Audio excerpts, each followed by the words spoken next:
Just recently, we launched a game-based learning platform for primary school. We use sustainable development as a driver and all the challenges associated with that as story drivers and the problem-solving kind of drivers. And then we apply STEM subjects, which is science, technology, engineering, and maths. So combining these two has it's kind of a double effect, because we teach about they learn about sustainable development and systems thinking, and at the same time they actually learn math and science, as it always has been.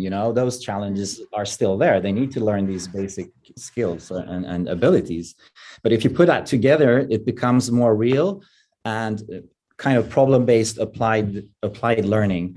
And we just need to put sustainable development in the center of things. We can't deal with it, on the side or 2 weeks before Christmas. It has to be, everyday struggle.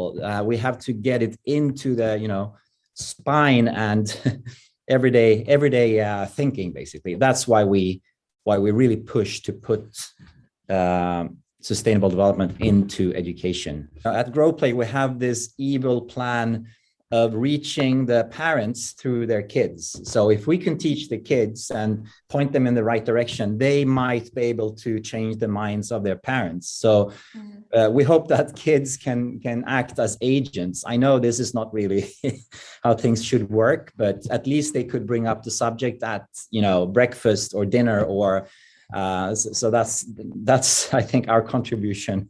There are discussions about no, we shouldn't talk to young kids about this because it's scary and stuff, but I mean they find out anyway. And yesterday I think there was a report coming out on anxiety among children and teenagers, and it's big. We can't just hide it. It's like saying to kids, no, let's not talk about bullying. It exists, and they're going to find out. They probably found out, ages ago. So we just need to deal with it. Started focusing on robotics and programming, 3D printing, electronics, basically trying to implement technology in the educational process. Created our program for school called Sustainability. We are talking about the challenges we are facing, such as global warming, pollution. We are talking how we can solve these challenges. We talk about renewables, the advantages, the disadvantages. We're talking about a practical solution we can actually apply.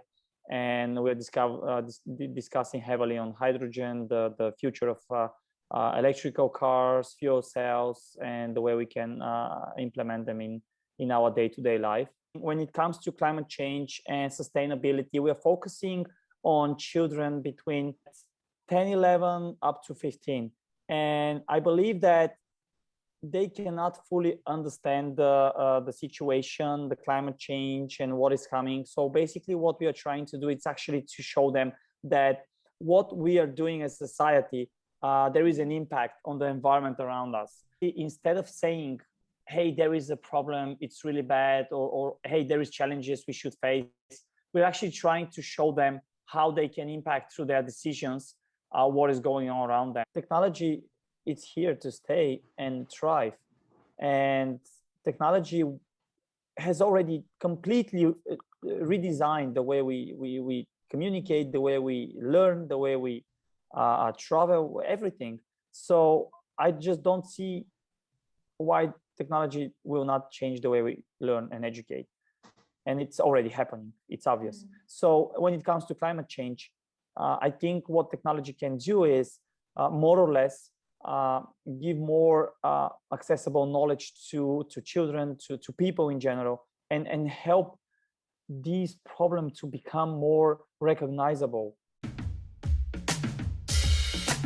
TREE is actually an acronym that stands for Transformation, Recycle, Education, and Eco-Music. So we are transforming our rural communities in northern Ghana using education to empower the children, recycling so that they can grow and become the agents of change that we want to see. So one of my first initiatives was the Trash for Books. So the Trash for Books, what we do here is we encourage the children, first of all, to keep their environment clean. And when they keep the environment clean, then we reward them with backpacks and books so that we encourage them to learn. You realize that you cannot study in a dirty environment and equal yourself with good grades. So good grades goes hand in hand with keeping the environment clean. And we felt children are the real agents that we can use them as agents of change, because when the children are nurtured well, then we are sowing in their mind a fertile seed so that they can grow and become the innovators, they can grow to become the scientists, they can grow to find the local solutions that we are searching for. So that has always been the inspiration to grow children so we can have a better educated society. So I would just want to conclude by saying that whatever I do in this life, I'm not in a hurry to succeed, but I'm in a hurry to pave way for others. So climate action now.